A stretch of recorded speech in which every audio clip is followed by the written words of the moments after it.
generasi muda tuh merasakan sistem meritokrasi. Oh, jadi kalau kita ingin menjadi someone tuh harus teladan, harus kerja keras, harus ikhlas, harus soleh gitu kan.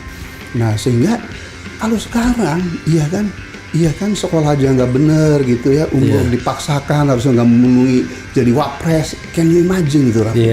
Demi Allah, itu aja yang saya ngeri dengan rezim sekarang itu. Negara kita tuh lagi tidak baik-baik saja. Dan padahal saya, dengan sengaja, mari siapa yang bisa berdebat dengan saya dengan data-data itu semua data official dari pemerintah maupun Bank Dunia, yang nggak ada yang bisa membantah gitu.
Sesungguhnya kalau kita ikhlas, serius negara kita tuh lagi tidak baik-baik saja. Dan padahal saya, dengan sengaja, mari siapa yang bisa berdebat dengan saya dengan data-data itu semua data official dari pemerintah maupun Bank Dunia, yang nggak ada yang bisa membantah gitu.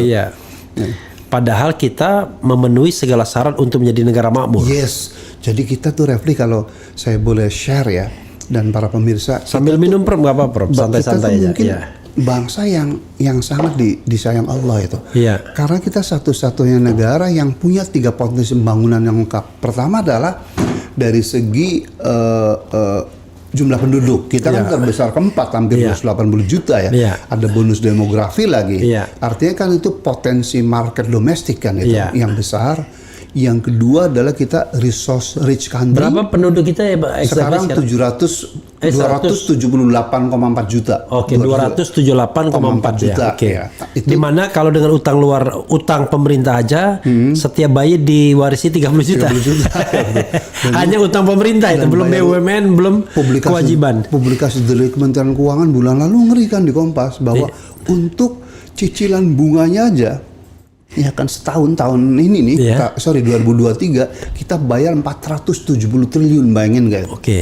Dan dengan bunganya aja belum, dengan pokoknya itu 800. Bisa 800 exactly. Padahal APBN kita kan hanya 3.500 gitu ya. Jadi kita punya ruang fiskal sebenarnya 2.700 triliun. 50% tuh gaji, ya kan. Jadi hanya 1.350 triliun. Bayangin bagi seluruh Indonesia di sekian sektor. Kayak sektor kami, kelautan perikanan, tahu nggak, Refli? Hanya 6 triliun itu. 6 triliun. Jadi the largest archipelagic state in the world ya, dengan laut 77%, anggarannya hanya 6 triliun. Berarti kan hanya 3 triliun untuk anggaran pembangunan, kan 50%. Kalah dengan KPU yang bisa sewa private jet itu. Tuh, gelo kan. Jadi memang nggak bener manajemen negara ini menurut saya sih ya, dari. Nah itu jadi satu itu kita penduduknya besar, dan Cina membuktikan, dan India itu dengan penduduk besar itu berarti ekonomi harusnya tumbuh baik. Jadi bukan liability ya? Harusnya menjadi potensi. Kebalikan liability apa tuh? Bonus apa ya? Artinya keunggulan, hal yang positif ya. Advantage ya. Comparative advantage. Exactly. And then yang kedua, kita resource rich, bayangin 40% nikel adanya di kita, 70% geothermal ada di Indonesia, 40% nikel Indonesia, yang kata Faisal Basri tidak ada negeri setolol ini. Dia bilangnya setolol ini karena dari tata niaga nikel itu 90% ke Cina. Iya betul ya. Kenapa Cina? Cina itu karena mau memberi kickback Kalau negara maju kan nggak boleh, Ref. Iya. Ini Karena dia belum punya apa udah ini. Gitu. Iya, dia punya punya GCG yang, Dan itu yang saya baik gitu ya, kalau negara maju. Yang mau nangis di situ kalau Refli lihat kan kayak itu Morowali segala macam. Saya pernah 3 kali mendampingi Ibu Mega ketemu langsung dengan Presiden Jinping. Iya. Saya swear orang baik tuh, orang baik, pekerja keras dan seterusnya. Jadi artinya kalau pejabat kita pejabat tinggi negara kita waktu kontrak agreement tuh mengutamakan national interest, maka persoalan tenaga kerja ini kan bayangin harusnya kan di tenaga kerja kan maksimum tenaga asing kan 5%. Yang di Indonesia nggak ada lah. Ini bener Pak JK tuh sampai tukang paku aja, tukang semuanya cangkul datang dari sana. Kemudian mengenai transfer of teknologi nggak ada mekanisme itu. Kemudian profit sharing ya. Nah kenapa? Karena tadi hampir semua pejabatnya tuh ikut saham kosong di situ. Saya pernah tulis di Kompas juga. Itu di situ ditulisan transfer struktur ekonomi gitu. Nah jadi sebenarnya yang tolol itu bukan negara, yang tolol itu masyarakat. Nah yang ketiga, kalau pemerintahnya pinter itu, kalau dapat saham kosong pinter. Untuk diri sendiri bukan untuk diri sendiri. Nah yang ketiga kalau boleh saya lanjut ya, kenapa kita itu disayang Allah ya? Yang ketiga itu dari posisi geoekonomi, Refli. Mungkin bukan orang kelautan nggak tahu, tahu nggak Refli?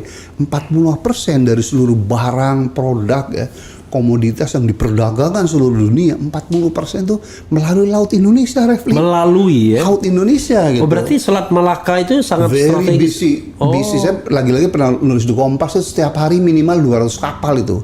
Terus tapi yang menang Singapura. Iya, karena dia providing sarana prasarana yang bagus, world class, betul. Pelabuhan Singapurnya. Sama Malaysia aja kalah kita. Iya, sama gitu. Port Klang. Nah, pejabat tinggi kita hanya untuk tambah labu kapal sebentar, buang air balas, wah tepuk tangan sejam dalam sekian. Ya menurut saya benar-benar menjijikan. Minum Prof, sebentar Prof. Nah harusnya kan kita bangun dong pelabuhan minimal seperti Port Klang ya, sehingga kalau sekarang 80% kapal yang lalu lalang ke Selat Malaka itu bertambat labu ya, beli telur, beli air di Singapura, kita bisa ada 30%-nya. Bayangin bisa creating job itu jutaan orang tuh, Refli. Kalau kita punya pelabuhan sekali Singapura ya. Minum dulu Prof. Saya kalau udah gini semangat. Itu tisu dalam butuh. Karena saya itu anaknya orang miskin, nelayan ya. Tapi qadarullah pernah jadi menteri dan saya pun tahun 95 nggak baca CV saya. Alhamdulillah Refli tahun 95 saya dikasih hadiah Pak Harto sebagai profesor dosen teladan nomor 1 seluruh Indonesia. Oke. Prof berapa tahun jadi profesor?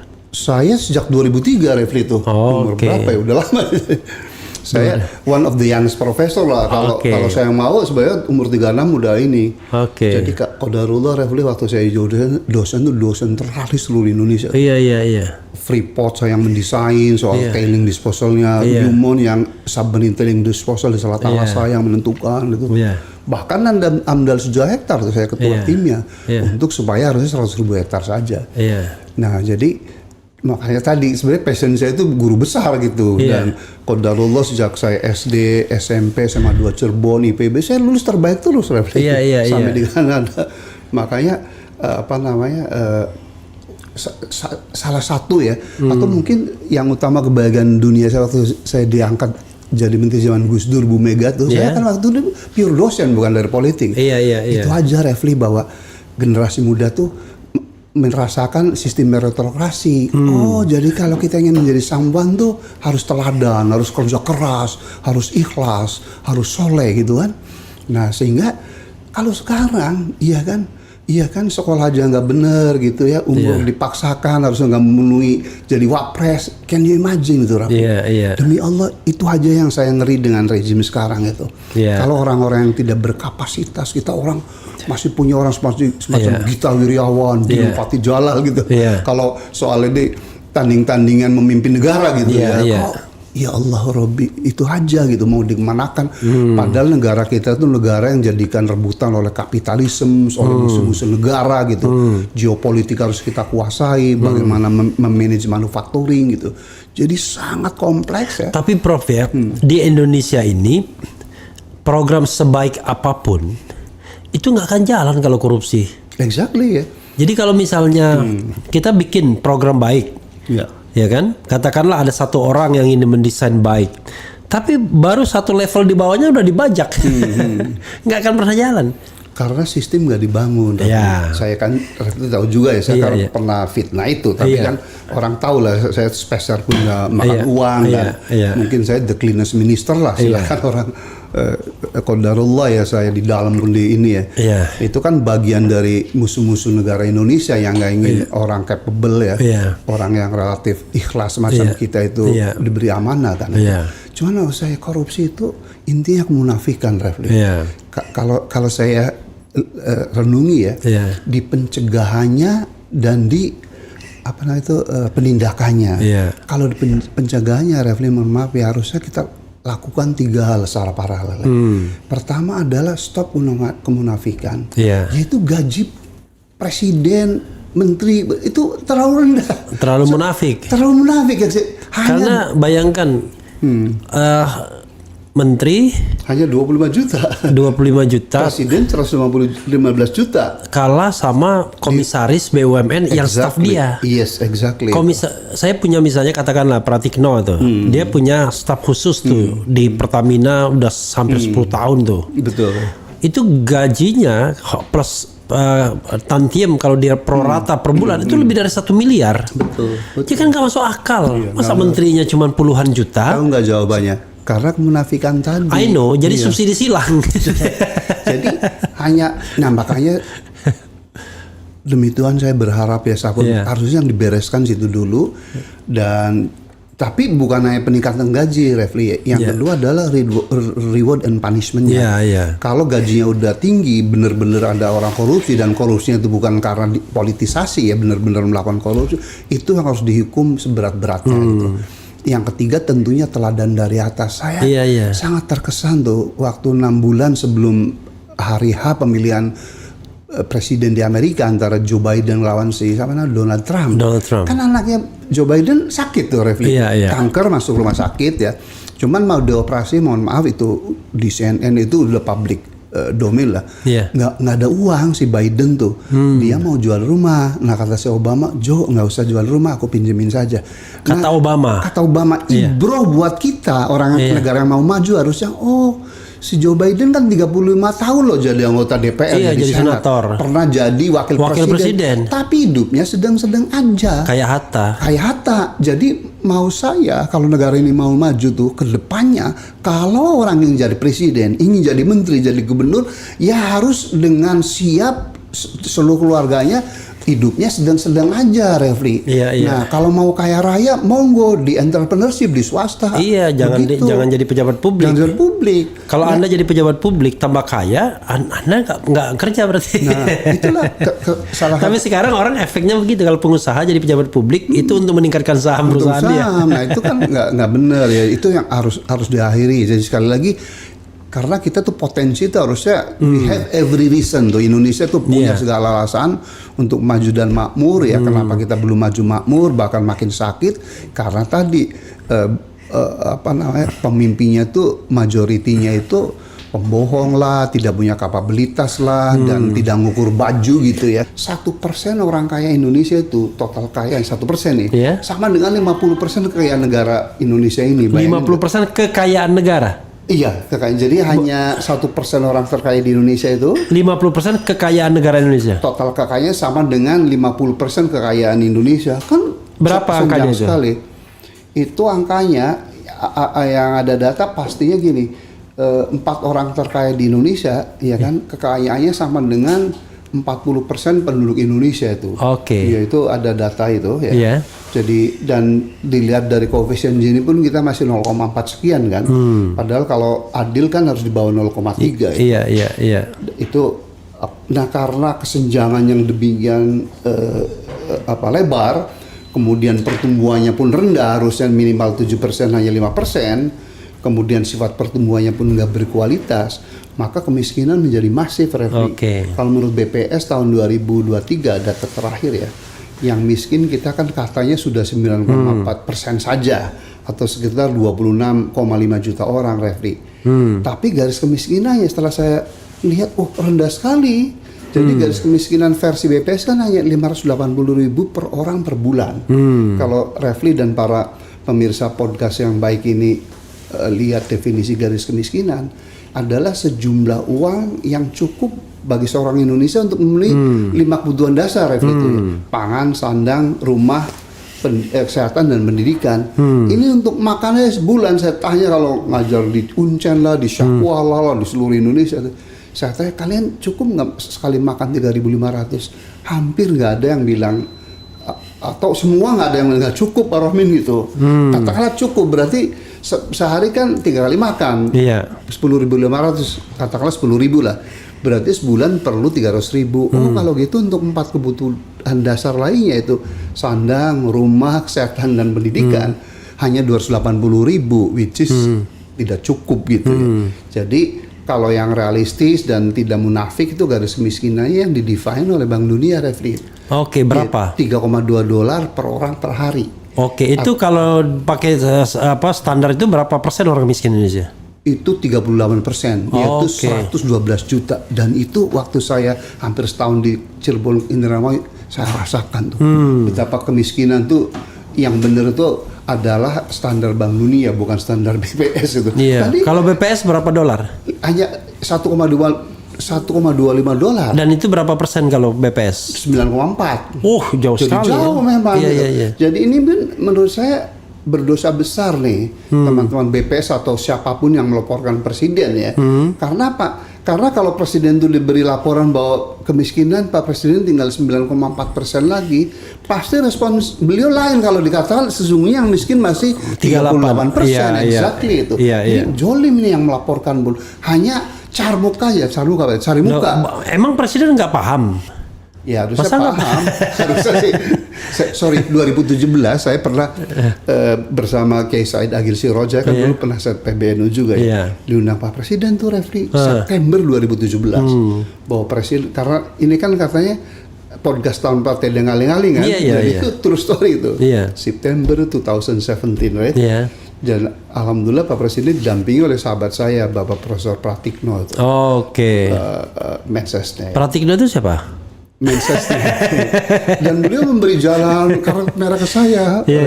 Karena waktu kami berdua datang Kiai Said, Pak Presiden sama Mas Pratikno jemput kami di tangga itu tuh. 2017 masih agak normal pemerintahan. Terus si Mas Pratikno saya bilang Pak Presiden, Prof. Rohmin sahabat saya, waktu saya rektor minimal 4 kali saya undang beliau tuh untuk ngasih kuliah umum di UGM, dan saya jemput sendiri di airport, bener tuh. Kemudian sebelum kampus kita sarapan di Soto Ali gitu. Atas dasar itu jadi psychological barrier nggak ada kan. Singkat cerita, Pak Jokowi waktu itu sebenarnya topik yang ditayangkan saya itu mengenai kebijakan Ibu Susi gitu ya. Tapi sebelum itu beliau tanya mengenai itu, Prof. Rahmin, saya tuh aneh ya, sejak zaman Pak Harto kan kita sebenarnya, suaranya jangan dikecilin, Prof. Sebenarnya kan kita ingin memberantas kemiskinan, ya, tapi kemiskinan kan masih tinggi gitu. Kalau menurut Prof, gimana pendekatannya?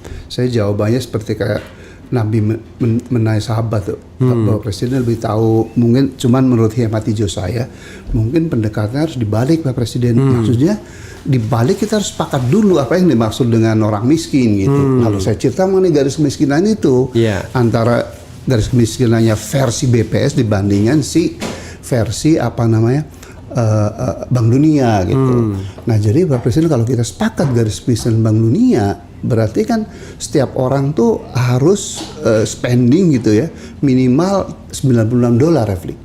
Iya kan? Per bulan. Per bulan 3,2 kali 30 hari kan. Nah, jadi kalau kurs rupiah sekarang itu sekitar 1,5 juta lah gitu. 1,5 juta. Nah, karena keluarga Indonesia tuh biasanya 5, Refli, yaitu ayah, ibu dan 3 anak kan rata-rata gitu ya. Nah, lalu biasanya di keluarga itu pun yang kerjanya ayah, Refli. Coba buruh pabrik, nelayan, petani gitu. Nah, jadi Bapak Presiden harusnya seorang pekerja di Indonesia itu 7,5 juta. Exactly. Wah, Refli ini benar-benar cum laude. 7,5 juta. Nah, lihat Refli, UMR atau upah minimum regional yang paling tinggi kan DKI. Berapa? 4,6. That's explain kenapa competitiveness industri kita rendah. Karena pekerjaannya tuh selalu berpikir rumah gitu ya. Ini 4,6 juta hidup di Jakarta dengan anak 1 aja nggak cukup gitu. Nah, jadi harusnya kalau itu sepakat bahwa presiden, maka Bapak harus instruksikan seluruh menterinya, terutama menteri ekonomi itu. Kalau misalnya saya menteri pertanian, harusnya menteri pertanian sudah punya rumus economic of skill, petani sawah tuh berapa gitu. Nah, menurut penelitian IPB, ini contoh aja ya, dan FAO tahun 2000, economic of skill usaha padi sawah itu sekitar 1,5 hektar, Refli. Kalau 1,5 hektar baru hasilnya tuh 7,5 juta. Oke. Fakta di lapang sejak tahun 90, garapan petani sawah di Jawa kan rata-rata 0,4. Jadi siapapun bupatinya, siapapun gubernur, menterinya nggak mungkin makmur gitu. I see. Nah, jadi itulah pentingnya transformasi struktural ekonomi. Tulisan yang saya kirim ke Refli itu saya tulis di Kompas. Jadi artinya kedepannya kalau negara mau maju tuh sektor primer, entah itu pertanian, perikanan, iya kan, kehutanan, peternakan tuh memang harus jumlahnya sedikit, Refli, tetapi dia modern. Nah, pertanyaannya, lalu surplus tenaga kerja dari sektor pertanian dikemenakan, itulah transformasi sektor ekonomi. Sektor sekundernya, manufakturnya dikembangkan, Refli. Nah jadi harusnya saya bilang waktu itu bahwa presiden bisa menepuk dada semua kalau income rakyat Indonesia itu minimal 7,5 juta. 7,5 juta per bulan.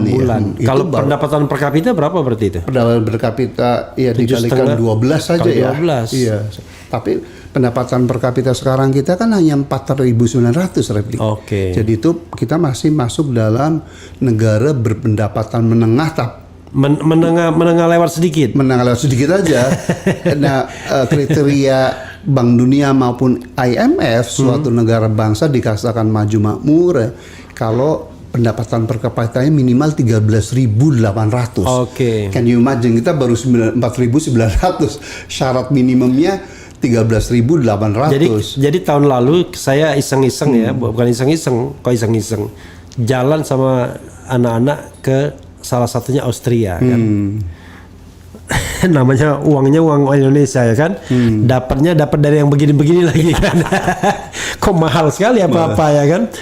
Ternyata pendapatan per kapita mereka 50.000 wajar aja. Kita 10 kali lipat dari kita. Exactly ya. Jadi masih jauh panggang dari api dari segala macam kriteria. Tadi baru ekonomi loh, Refli.